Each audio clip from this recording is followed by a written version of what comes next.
जी, मैं भूषण दूसरे गांव से आया हूँ। हमारे गांव में अकाल की परिस्थिति हो गई है। लोगों के खेत सूखे पड़े हैं। गांव में बूंद बूंद पानी के लिए लोग तरस रहे हैं। अगर मुझे आपके पास कुछ काम मिल जाएगा तो बहुत कृपा होगी बड़े भाई। अरे रे, लगता है तुम्हारी हालत बहुत खस्ता हो गई है। ठीक है, वैसे मेरे पास एक काम तो है, पर लगता नहीं कि तुम वो कर पाओगे। सेठ जी, आप चिंता ना करें, मुझे आप कोई भी काम दे सकते हैं। मैं वो काम पूरी मेहनत और ईमानदारी से करूँगा। अच्छा ठीक है भूषण, तो कान खोल कर सुन लो। मेरे पास 50 गायें और 50 भैंसें हैं। तुम्हें हर रोज उन जानवरों का गोबर निकालना होगा और रोज सुबह शाम उन्हें चारा पानी देना होगा। महीने के आखिर में तुम्हें इस काम के लिए 200 रुपए मिलेंगे। और हाँ, 2 वक्त का खाना भी हमारी तरफ से मुफ्त दिया जाएगा। बोलो, क्या तुम ये काम कर पाओगे? अरे बाप रे, 50 गाय और भैंसों को संभालना आसान काम नहीं है, पर अब मैं कुछ कर भी तो नहीं सकता। और ऊपर से सेठ जी 2 वक्त का खाना भी दे रहे हैं। ठीक है सेठ जी, मैं ये काम कर लूंगा, पर एक विनती है। हाँ बोलो भूषण, क्या बात है? सेठ जी, अगर आपको समस्या ना हो तो क्या मैं आपके गायों के साथ गौशाला में रह सकता हूँ? सेठ जी, मैं इस गांव में नया हूँ, मेरा रहने का कोई ठिकाना नहीं है। जग्गा सेठ थोड़ी देर तक सोचता है और भूषण को ऊपर से नीचे तक देखने के बाद उससे कहता है, ठीक है भूषण, तुम गौशाला में रह सकते हो। जी धन्यवाद सेठ जी। तब से भूषण गौशाला में रहकर अपना काम करने लगता है। वह रोज जल्दी उठकर गाय और भैंसों का गोबर निकालता, उन्हें चारा डालता और समय पर पानी भी पिलाता था। हर रोज भूषण अपना काम ईमानदारी और पूरी मेहनत से करता था। जगत सेठ को भी भूषण का काम बहुत पसंद आने लगा, क्योंकि वह अपना काम सफाई से करता था। एक दिन जगत सेठ भूषण को बुलाकर उससे बोलता है, भूषण, मुझे तुम्हारा काम बहुत पसंद आया है। तुम गाय और भैंसों का अच्छा ख्याल रख रहे हो, इसलिए दूध की गुणवत्ता भी बढ़ गई है और गायें पहले से ज्यादा दूध भी दे रही हैं। इसलिए मैं आज से तुम्हारी तनख्वाह बढ़ाकर पूरे 400 रुपए कर रहा हूँ। आपका बहुत बहुत धन्यवाद सेठ जी। कुछ दिन ऐसे ही बीतने लगते हैं। भूषण जगत सेठ के पास बहुत मेहनत और ईमानदारी से काम करता है। धीरे धीरे भूषण के पास अच्छा खासा रुपया जमा हो जाता है, जिससे वह अपने लिए छोटा सा रहने लायक एक कुटिया बनवा लेता है। उस गौशाला में सोकर तो नाक से गोबर की गंध अभी भी नहीं जा रही। अब आखिरकार मुझे अपने घर में चैन से सोने को तो मिलेगा। तब से भूषण जगत सेठ के पास गौशाला में काम करने आता और 2 वक्त का खाना खाकर अपने घर सोने के लिए चला जाता था। कई साल ऐसे ही बीत जाते हैं। भूषण की मेहनत के कारण उसके पास अच्छा खासा रुपया जमा हो जाता है। एक दिन भूषण जगत सेठ से बोलता है, सेठ जी, आजकल गांव में चोरी की समस्या बहुत बढ़ गई है और मेरे पास कुछ रुपए भी जमा हैं जो मैंने अपने घर में रखे हुए हैं, पर मुझे उन पैसों की चोरी की चिंता हो रही है। आपको तो पता है कि मैं दिन भर आपके पास ही काम करता हूँ और सिर्फ रात में ही घर सोने जाता हूँ, इसलिए मुझे रोज उन पैसों की चोरी की चिंता सताती है। हाँ भूषण, तुम बात तो बिल्कुल सही कह रहे हो। आए दिन गांव में नए नए चोरी के किस्से सामने आ रहे हैं और दिन भर तो तुम्हारा घर खाली ही रहता है, तो चोरी होने की संभावना तो जरूर है। जगत सेठ थोड़ी देर सोचता है और फिर भूषण से कहता है, देखो भूषण, ऐसे समय में तो गांव में एक ही जगह है जहां पर तुम्हारा धन सुरक्षित रह सकता है, और वो है जमींदार का घर। क्या, जमींदार का घर? हाँ भूषण, इस गांव के जमींदार बहुत ईमानदार और दयालु हैं। ऐसा मैंने कुछ लोगों से सुना है और उनके घर पर बहुत सारे पहरेदार भी हैं, तो चोरी होने की संभावना बहुत कम है। तुम अपने पैसे उनके पास रख सकते हो। अच्छा, ऐसा है क्या सेठ जी? ठीक है, फिर आज ही मैं जमींदार जी से मिलकर बात करता हूँ और उन्हें अपनी समस्या बताता हूँ। उस दिन भूषण जमींदार जी के घर उनसे बात करने जाता है। टूडको, कहाँ अंदर आए जा रहे हो? वहीं रुक जाओ। जी मुझे जमींदार जी से मिलना है। मुझे उनसे कुछ काम है। क्या काम है तुमको उनसे? मुझे जरा बताओ। जी मुझे कुछ पैसे रखवाने थे उनके पास, यही काम के लिए आया था मैं। अच्छा ठीक है, तुम अंदर जा सकते हो। नमस्ते जमींदार जी, मैं भूषण जगत सेठ के यहाँ काम करता हूँ। कुछ साल पहले ही मैं दूसरे गांव से यहाँ आया हूँ। अच्छा भूषण, बोलो तुम्हारा क्या काम है मेरे पास? जमींदार जी, मैं सालों से जगत सेठ के पास काम कर रहा हूँ और मैंने कुछ रुपए भी जमा कर लिए हैं। पर बात यह है कि गांव में चोरी की समस्या बहुत बढ़ गई है, तो मुझे अपने रुपए घर में रखने से डर लग रहा है। अच्छा, कितने रुपए जमा किए हैं तुमने? जमींदार जी, यही कोई 5 से 6 हजार रुपए होंगे मेरे पास। वाह, ये तो बड़ी रकम है। मैंने आपकी ईमानदारी के बारे में लोगों से बहुत सुना है, इसलिए मैं अपनी रकम आपके पास कुछ वक्त के लिए रखने आया हूँ। हाँ भूषण, तुमने बिल्कुल सही सुना है। तुम्हारी रकम मेरे पास पूरी तरह से सुरक्षित रहेगी। तुम अब चिंता ही छोड़ दो, मैं सब देख लूंगा। भूषण अपने पैसों की थैली जमींदार को दे देता है। ये पूरे 5,800 रुपए हैं, आप गिनकर देख लीजिए। गिनने की क्या जरूरत है? तुम तो जगत सेठ के आदमी हो, मुझे तुम पर पूरा विश्वास है। जमींदार जी, आपका बहुत बहुत धन्यवाद। अब मुझे चोरों का कोई डर नहीं है, क्योंकि मेरे पैसे सुरक्षित हाथों में हैं। अरे भूषण, कोई बात नहीं, धन्यवाद तो मुझे बोलना चाहिए, जो तुम मेरे पास आए अपने रुपए रखने के लिए। भूषण अपने पैसे जमींदार को देकर अपने घर चला जाता है। हाँ भूषण, तुम्हारे पैसे मेरे हाथों में ही अच्छे लगते हैं। ऐसे ही भूषण ईमानदारी और मेहनत से जगत सेठ के यहाँ काम कर रहा था। देखते ही देखते 2 साल ऐसे ही बीत जाते हैं। एक दिन भूषण सोचता है, अब बहुत साल हो गए जगत सेठ के यहाँ काम करते हुए। वैसे सेठ जी तो बहुत अच्छे इंसान हैं, पर सोच रहा हूँ कि खुद की जमीन लेकर उस पर मेहनत करूँ, तभी मैं बड़ा आदमी बन सकता हूँ।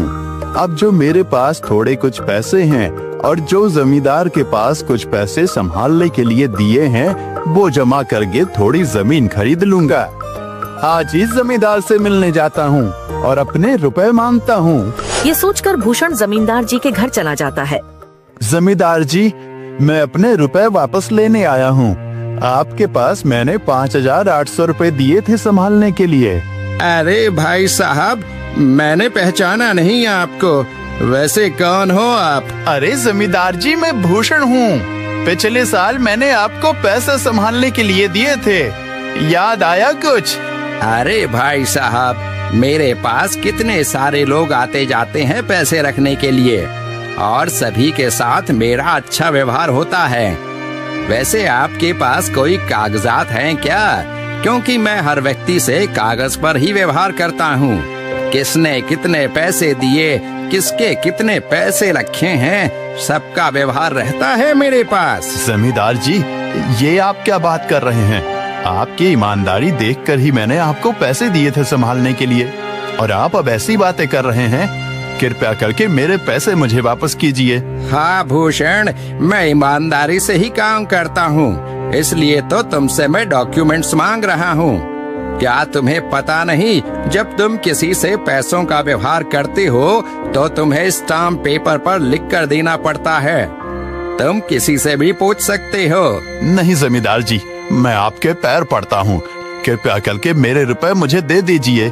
बड़ी मेहनत से मैंने वो पैसे जमा किए थे, मुझ पर ऐसा अन्याय ना करें। अरे क्या ये झूठ मूठ का रोना धोना लगाया है? लगता है तुम ढोंगी हो और मेरी ईमानदारी और भोलेपन का फायदा उठाकर मुझसे ये रुपए लेने आए हो। रुक, तुझे अभी सबक सिखाता हूँ।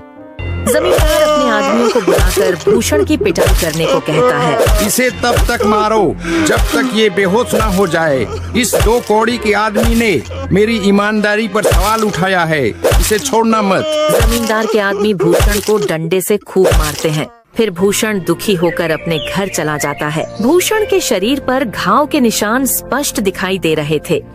2 दिन से भूषण घाव के दर्द के कारण जगत सेठ के घर काम के लिए नहीं जा पाता है। इसलिए अगले दिन जगत सेठ भूषण के पास आ जाते हैं। वह देखते हैं कि भूषण खाट पर सो रहा है और वह बड़ा ही चिंता में नजर आ रहा है। भूषण भाई, तुम 2 दिन काम पर नहीं आए, क्या हुआ भाई?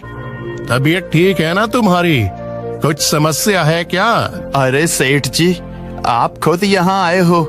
आप खबर भिजवाते तो मैं खुद चला आता। अरे भूषण, कोई बात नहीं, तुम्हें देखकर लगता है तुम बीमार हो।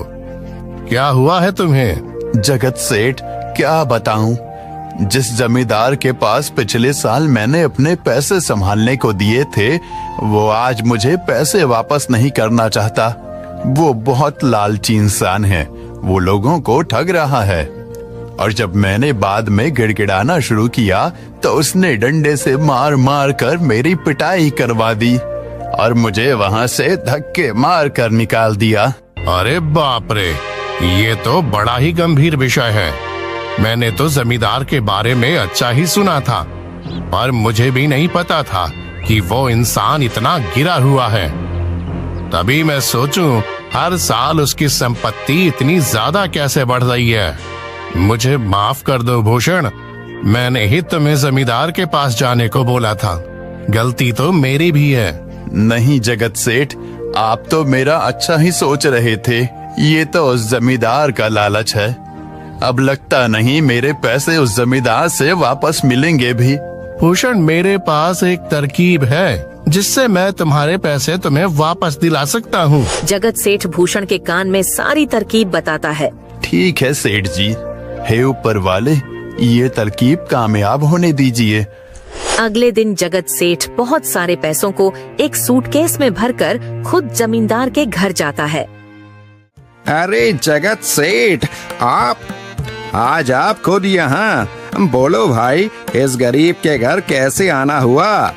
हमारा तो ये सौभाग्य है कि आप जैसे धनी आदमी के चरण हमारे घर में लगे हैं। नमस्ते जमींदार जी।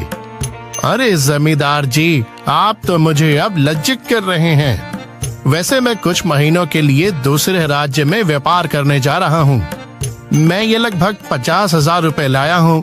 मुझे डर है कि कहीं ये चोरी ना हो जाए। क्या आप मेरे सारे पैसे अपने पास संभाल कर रख सकते हैं? आपके सिवाय इस गांव में और किसी पर भरोसा नहीं कर सकता। अरे जगत सेठ, ये भी कोई पूछने की बात है? मेरे पास आपके पैसे बिल्कुल सुरक्षित रहेंगे। आप निश्चित होकर व्यापार करने जा सकते हैं। इस बार तो बड़ी मछली हाथ लगी है। बार बार ऐसा मौका नहीं मिलता। भारी माल हाथ में लगने वाला है। तभी वहाँ पर भूषण आ जाता है। अरे भूषण, तुम? अच्छा हुआ तुम आ गए। मैं तुम्हारे पास ही आने वाला था। मुझे माफ करना, उस दिन तुम्हें पहचान नहीं पाया। इतने सारे लोग मेरे पास आते हैं तो जरा परेशानी होती है, पर मैं अपनी बातों का बड़ा पक्का हूँ।